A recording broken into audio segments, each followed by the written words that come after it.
नमस्कार। एक और टिप्पणी के साथ मैं अतुल चौरसिया। आगे बढ़ें उससे पहले न्यूज लॉन्ड्री को सब्सक्राइब कर लें।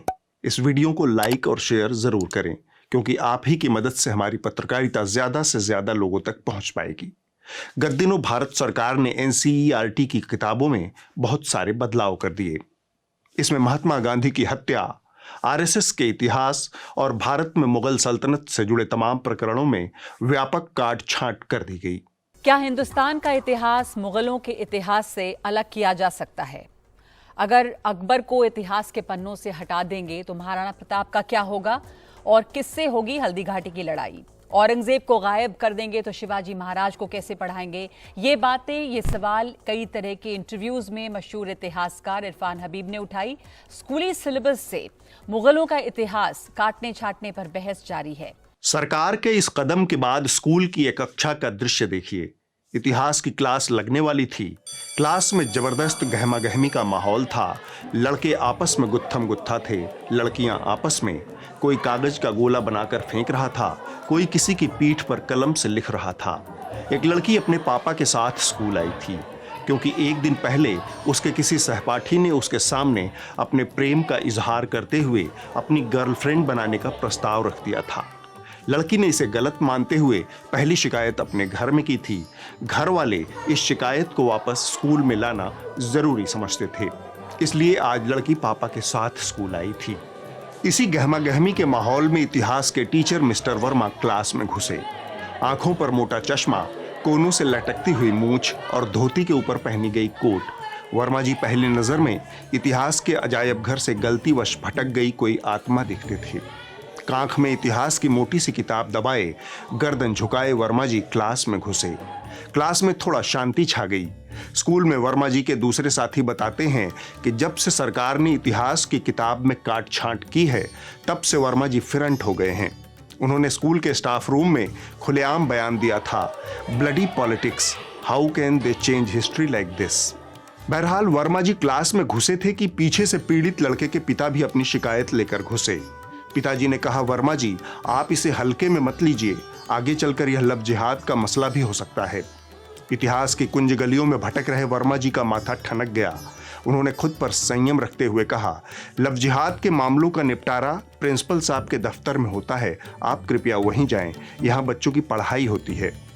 यह सुनकर पिता अपनी बेटी के साथ क्लास से निकल गया। इस बीच बाकी छात्रों में खुसर फुसर शुरू हो गई। वर्मा जी ने ऑर्डर के अंदाज में कहा, किताब खोल लो। जाहिरन उनका आज पढ़ाने का मन नहीं था, सो उन्होंने कहा, आज हम रिवीजन करेंगे। यह कहकर उन्होंने क्लास में सबसे तुर्रम लड़के को खड़ा कर दिया। इसके बाद शिक्षक छात्र संवाद शुरू हुआ।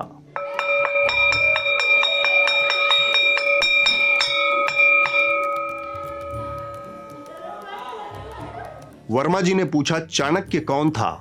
तुर्रम छात्र ने कहा, चाणक्य का असली नाम विष्णुगुप्त था। वो चंद्रगुप्त मौर्य के राजनीतिक गुरु थे। उन्होंने महाबलशाली मौर्य साम्राज्य की स्थापना की। उन्होंने अर्थशास्त्र नाम की एक किताब भी लिखी थी। वर्मा जी खुश हुए।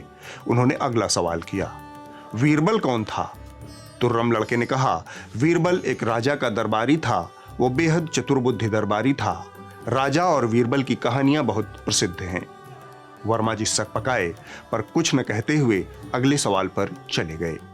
किला राय पिथौरा किसने बनवाया था? तुर्रम लड़के ने कहा, किला राय पिथौरा हिंदू शासकों ने बनवाया था। यहां से तोमर और चौहान वंश के शासकों ने दिल्ली पर लंबे समय तक शासन किया। वर्मा जी ने खुश होकर अगला सवाल किया, ताजमहल किसने बनवाया था? तुर्रम लड़के ने जवाब दिया, ताजमहल पहले से था। वर्मा जी का दिमाग चकरा गया। खुद पर काबू रखते हुए उन्होंने अगला सवाल दागा, विजयनगर साम्राज्य की स्थापना किसने की? तुर्रम लड़के ने जवाब दिया, विजयनगर साम्राज्य की स्थापना संगम वंश के दो भाइयों ने की थी, जिनका नाम हरिहर राय और बुक्का राय था। 14वीं सदी से लेकर 17वीं सदी के बीच लगभग 310 सालों तक विजयनगर साम्राज्य कायम रहा। वर्मा जी फिर से खुश हुए। उन्होंने अगला सवाल किया, लाल किले का निर्माण किसने करवाया? तुर्रम लड़के ने कहा, लाल किला पहले से था। वर्मा जी के दिमाग में कुछ कौंधा। उन्होंने पूछा, तुगलकाबाद किले का निर्माण किसने करवाया?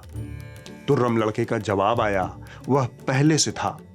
वर्मा जी ने फिर पूछा, टोडरमल किसके दरबारी थे? तुर्रम लड़के ने जवाब दिया, वो एक राजा के दरबार में वित्त मंत्री थे। लग रहा था कि वर्मा जी के भीतर कुछ फटने को है। उन्हें इस बात का अफसोस भी था कि जिंदगी भर की पढ़ाई लिखाई व्यर्थ होने जा रही है। फिर भी उन्होंने हिम्मत करके अगला सवाल किया, अकबर कौन था?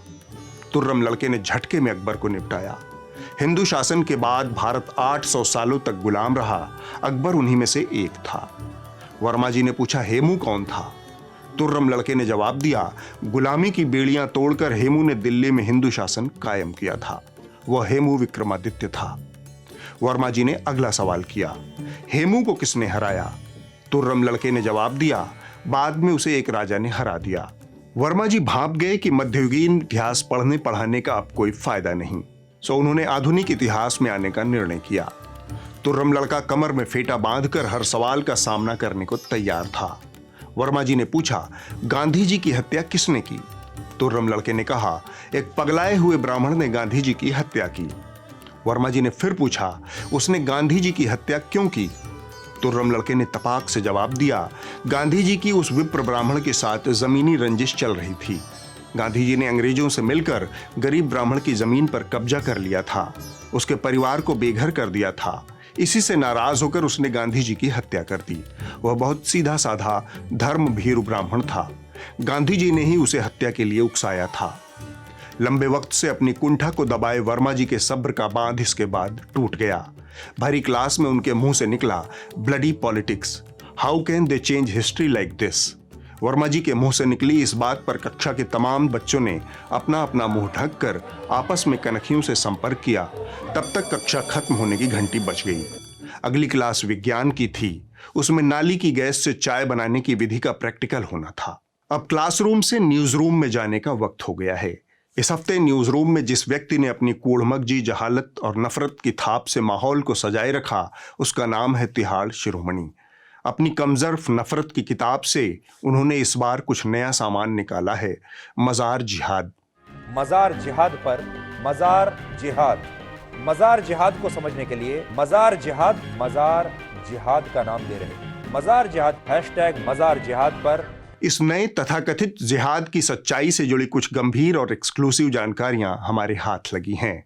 उस पर विस्तार से बात करेंगे, लेकिन पहले आप ये जान लीजिए कि तिहाड़ शिरोमणि ने मजार जिहाद के बारे में क्या कहा। उत्तराखंड में बहुत बड़ी संख्या में गैर कानूनी मजारें बनाकर सरकारी जमीनों पर अतिक्रमण किया जा रहा है। उत्तराखंड ही नहीं, अब ये पूरे देश में एक बिजनेस मॉडल बन चुका है, जिसके तहत पहले किसी पीर बाबा के नाम पर एक नकली मजार बना दी जाती है और फिर धीरे धीरे उसके आसपास के पूरे इलाके को घेर लिया जाता है। पिछली बार जब ये किसी बिजनेस मॉडल की बात कर रहे थे, तब इनको तिहाड़ जाने की नौबत आ गई थी। इसके बावजूद ये नए नए बिजनेस मॉडल से बाज नहीं आ रहे। पिछले हफ्ते हमने आपको बताया था कि किस तरह से इस देश में धार्मिक स्थलों के नाम पर सरकारी जमीनों पर कब्जे का धंधा बहुत पुराना है। धार्मिक स्थलों की आड़ में जमीनें कब्जाने का फार्मूला बहुत जांचा परखा है। इस मामले में भी साफ दिख रहा है कि बच्चों के पार्क की जमीन पर मंदिर खड़ा कर लिया गया। लेकिन हमें अंदाजा नहीं था कि गोल्ड स्टैंडर्ड वाला आज तक इस चौतरफा फैली हुई समस्या को एक धर्म विशेष के खिलाफ नफरत फैलाने का जरिया बना लेगा। मंदिरों मजारों के नाम पर सरकारी जमीनें कब्जाने की बीमारी को जब तिहाड़ शिरोमणि और आज तक चैनल ने सांप्रदायिक दुर्भावना फैलाने, गलत जानकारियां देने के लिए इस्तेमाल करना शुरू किया, तब हमने उत्तराखंड सरकार के कुछ दस्तावेज खंगालने का निर्णय किया।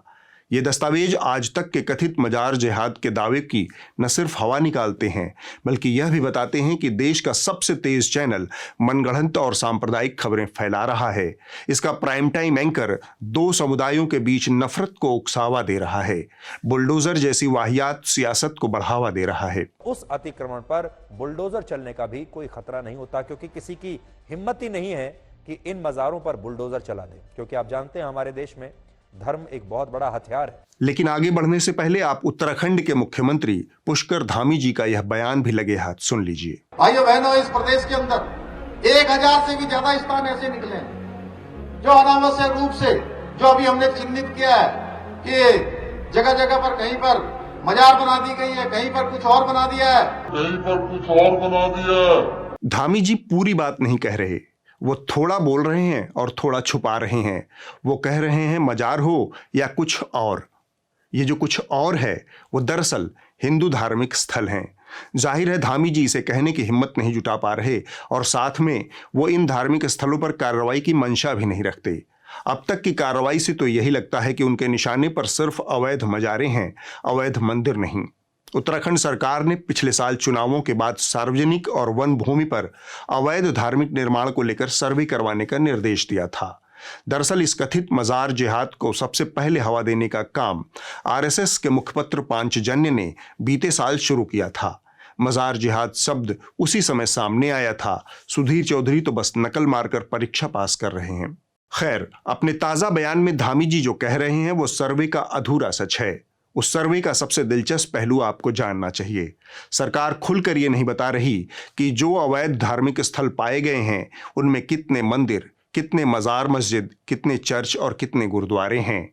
इस सर्वे से जुड़े कुछ दस्तावेज हमारे हाथ लगे। उत्तराखंड सरकार के दस्तावेजों से हमें जो जानकारी मिली है वह एक अलग ही कहानी बयान करती है। उनके मुताबिक इस सर्वे में सबसे बड़ी संख्या मंदिरों की है, जिसके जरिए वन क्षेत्रों में अवैध कब्जा पाया गया है। थोड़ी संख्या मजारों की भी है। चर्च और गुरुद्वारे लगभग न के बराबर हैं। हमारे पास इनमें से कुछ दस्तावेज मौजूद हैं, आप एक एक कर देखें। उत्तराखंड राज्य 30 से ज्यादा वन प्रभागों में बंटा है। उत्तराखंड सरकार के एक दस्तावेज के जरिए हमें इनमें से 10 वन प्रभागों में मौजूद धार्मिक संरचनाओं का पता चला है। तराई, बागेश्वर, हल्द्वानी, अल्मोड़ा, चंपावत, पिथौरागढ़, रामनगर आदि वन प्रभाग इनमें से प्रमुख हैं। दिलचस्प बात यह है कि इन 10 वन प्रभागों में कुल मिलाकर 155 धार्मिक स्थल चिन्हित किए गए जो कि सरकारी भूमि पर बने हैं और ये सारे के सारे मंदिर हैं। उत्तराखंड वन विभाग का एक और दस्तावेज इस आंकड़े और इस मुद्दे पर गहरी रोशनी डालता है। इस आंकड़े में उत्तराखंड के 4 इलाकों में स्थित अवैध धार्मिक स्थलों का विवरण है। ये 4 इलाके हैं गढ़वाल वृत्त, यमुना वृत्त, भागीरथी वृत्त और शिवालिक वृत्त। इन चारों वृत्त में मिलाकर कुल 167 अवैध धार्मिक स्थल चिन्हित किए गए थे। इनमें से 155 मंदिर थे, 10 मजारें थी और 2 गुरुद्वारे बताए गए। उत्तराखंड वन विभाग का एक और दस्तावेज राज्य के 2 बड़े टाइगर रिजर्व के अंदर मौजूद अवैध धार्मिक स्थलों की संख्या हमें बताता है। ये राजाजी राष्ट्रीय पार्क और जिम कॉर्बेट टाइगर रिजर्व के भीतर मौजूद धार्मिक स्थलों की संख्या पर आधारित है। इन दोनों राष्ट्रीय पार्कों के भीतर कुल 84 धार्मिक स्थल चिन्हित किए गए। इनमें से 53 मंदिर और 28 मजारें हैं। बाकियों के धार्मिक चरित्र के बारे में कुछ स्पष्ट नहीं है। इन आंकड़ों की रोशनी में अगर हम बात करें तो सार्वजनिक जमीनों को कब्जाने की होड़ में हर वर्ग, हर धर्म के लोग लगे हुए नजर आ रहे हैं। तो फिर किस नीयत से तिहाड़ शिरोमणि जैसे लोग जिहाद जैसी शब्दावली का इस्तेमाल कर रहे हैं? आज तक किस दबाव में इस तरह की एक तरफा खबरें फैला रहा है, 2 समुदायों के बीच जहर भरने का काम कर रहा है? इंडिया टुडे समूह देश का एक पुराना और प्रतिष्ठित मीडिया समूह है। फिर किस मजबूरी में वह अपने प्रतिष्ठित मंच का इस्तेमाल धार्मिक नफरत, फिरका परस्ती और अर्धसत्य फैलाने के लिए कर रहा है? इसका जवाब है इन मीडिया संस्थानों की आय का जरिया। यह पैसा सरकारों से विज्ञापन के रूप में मिलता है, इसलिए सरकारों के कुकर्मों पर सवाल उठाना आज तक और इसके जैसे तमाम चैनल भूल चुके हैं। आपको जरूरत है एक ऐसे मीडिया प्लेटफॉर्म की जो इस देश के नागरिकों के समर्थन और उनके पैसे से चले, उनके लिए जवाबदेह हो, न कि सरकारों के लिए। न्यूज लॉन्ड्री को सब्सक्राइब कर आप इस बदलाव की शुरुआत कर सकते हैं और गर्व से कह सकते हैं, मेरे खर्च पर आजाद हैं खबरें। तिहाड़ शिरोमणि ने बीते हफ्ते सिर्फ नफरत का कारोबार ही नहीं किया, लगे हाथ उन्होंने गोल्ड स्टैंडर्ड पत्रकारिता का एक नया मानक स्थापित करते हुए पूरे देश को बताया कि भाजपा की सफलता से हम क्या सीख सकते हैं। यह बताते हुए बड़ा मकसद यह बताना था कि भाजपा की सफलता से उन्होंने क्या सीखा है। हालांकि उन्होंने साफ साफ नहीं बोला, हम बता देते हैं। उन्होंने सीखा है चापलूसी के 54 तरीके। भारतीय जनता पार्टी का जन्मदिन है, उनका स्थापना दिवस है, इसलिए आज इस मौके पर हम बीजेपी की सक्सेस स्टोरी का एक ब्लैक एंड व्हाइट विश्लेषण करेंगे। मोदी और भाजपा की सफलता और महानता पर इस तरह के शो खबरिया चैनलों पर हर पखवाड़े नमूदार हो जाते हैं। इसके जरिए चैनल वाले मौसम बेमौसम चापलूसी का संदेश भेजते रहते हैं। कभी 51 कहानियां तो कभी 51 कविताएं। बीजेपी जैसी राष्ट्रीय राजनीतिक पार्टियों की सफलता का कोई भी विश्लेषण ब्लैक एंड व्हाइट तो हो ही नहीं सकता। इनमें बहुत सारे ग्रे एरियाज होते हैं, पर्दे के पीछे अनगिनत खेल होते हैं। दशकों की मेहनत होती है। आज की सफलता के पीछे 40-45 सालों की हताशा और निराशा के अनगिनत अध्याय हैं, लेकिन चापलूसी करना हो तो ये भी कहा जा सकता है। बीजेपी एक ऐसी पार्टी है जो परिवारवाद से बहुत दूर रहती है और ये कांग्रेस और बीजेपी में एक बहुत बड़ा अंतर है। और ये भाजपा में ताजा ताजा एंट्री है। ऐसे अनगिनत चेहरे हैं जिनको दिखाकर हम आपको बोर नहीं करना चाहते। भाजपा की मौजूदा सफलता का आकलन करने का एक पैमाना है सोशल मीडिया, इंटरनेट की दुनिया में इसके द्वारा किए जाने वाले तमाम नैतिक अनैतिक खेल। फेसबुक के साथ मिलकर विपक्षी दलों के खिलाफ भाजपा द्वारा सोशल मीडिया और इंटरनेट पर छद्म तरीके से फैलाया जा रहा दुष्प्रचार भाजपा की मौजूदा सफलता का सबसे बड़ा हथियार है। जाहिर है तिहाड़ शिरोमणि इस पहलू का विश्लेषण कभी कर ही नहीं सकते, क्योंकि इसमें सब कुछ ब्लैक ही ब्लैक है, व्हाइट कुछ भी नहीं। ऑल्ट न्यूज की ताजा पड़ताल भाजपा के इस अनैतिक खेल का खुलासा करती है। फेसबुक यानी मेटा भाजपा के पक्ष में विपक्षी पार्टियों के खिलाफ छद्म पॉलिटिकल प्रोपेगेंडा करती आ रही है। फेसबुक की विज्ञापन नीति अपारदर्शी है। यह छद्म वेबसाइटों के जरिए करोड़ों रुपए का विज्ञापन लेकर विपक्षी पार्टियों के खिलाफ दुष्प्रचार करती है। इन छद्म वेबसाइटों के सोशल मीडिया पेजेस के लाखों लाख फॉलोअर हैं। ये करोड़ों रुपए जो भाजपा फेसबुक पर खर्च कर रही है, इन पर न तो चुनाव आयोग का कोई नियंत्रण है, न ही ये आदर्श आचार संहिता के तहत आते हैं, न ही भाजपा की कोई जवाबदेही तय होती है। शिरोमणि कभी इसका भी विश्लेषण करें, भारत आपका आभारी रहेगा। अब वक्त है इस हफ्ते की रिपोर्ट का। जो कही जा रही थी बातें कि अंदर में भी सोशल डिस्टेंसिंग का ख्याल रखा जाएगा। ट्रेनें तो खुल दी हैं, लेकिन कैसे? इस हफ्ते की रिपोर्ट बीबीसी हिंदी से है। यह रिपोर्ट रामनवमी के मौके पर पश्चिम बंगाल के हावड़ा में हुई सांप्रदायिक हिंसा की पड़ताल करता है। अभी अब पहले के जुलूस में बहुत फर्क है। पहले का जुलूस में जो जुलूस होता था तो वो लोग अपने भगवान का जो कुछ भी होता था अपना बजाते हुए लेकर जाते थे नॉर्मली। आज दूसरा ही कुछ बजाते हैं। क्या बजाते हैं? वही जो आपको मतलब हिंदुस्तान में रहना है तो ये बोलना होगा, ये करना होगा, वो करना होगा। वो नहीं, एक दूसरे को मतलब चिढ़ाने वाला चीज। नमाज के बाद जो पूरे मुस्लिम जो लोग बैठ के नमाज अदा कर रहे थे, जो भी करते, उन लोग एक साथ आके पत्थर स्टोन पेल्टिंग किए थे। पूरा मतलब पत्थर लेके श्री अपार्टमेंट जो अपार्टमेंट है वहाँ पे मारा गया था, मंदिर में मारा गया था, डोमिनोज का गेट तोड़ा गया, एंड देन फिर आपका जूडियो का पूरा कांच तोड़ दिए थे, और आग भी फेंका गया था फेज 3 में हमारा जो कॉम्प्लेक्स अभी देख के आ रहा है वहाँ पे। अगले हफ्ते होगी एक और टिप्पणी। नमस्कार।